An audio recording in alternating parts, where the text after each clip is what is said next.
around 1.3 million, and I projected to be around 1.4 million this year. It is known fact to all that the province is divided into three legislative districts.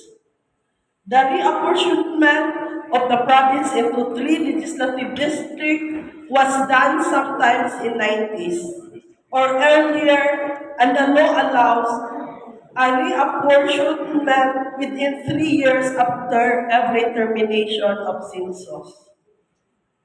And under Article 6, Section 5 of the 1987 Philippine Constitution, its legislative district shall comprise as far as practicable, continuous, compact, and adjacent territory. Each city with a population of at least 250,000 or each province shall have at least one representative. Within 3 years following the return of every census, the Congress shall make a reapportionment of legislative district based on the standards provided in this section. With a population of around 1,300,000, Bohol may be entitled now for 5 legislative districts. I think that there is a need for a serious study on the matter for redistricting will promote representative democracy and restore economic and social progress for our province.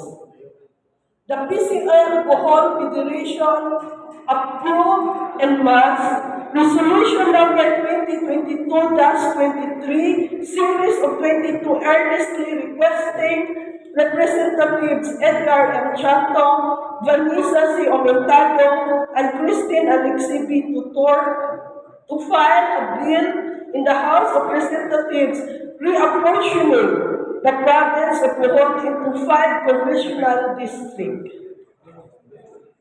In line with this humble representation would like to move for the passage of a resolution supporting PCL Resolution number 22-03. So moved, Mr. Presiding Officer.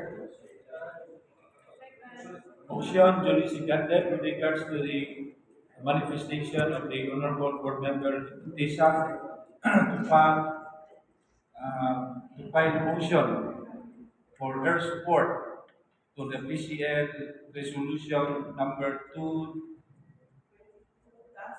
22-03 with regards to the apportioning of five legislative districts of the province of Bohol. Any questions? Five. Oh. Objections? Hearing none, the motion is approved. Thank you, Mr. Chair.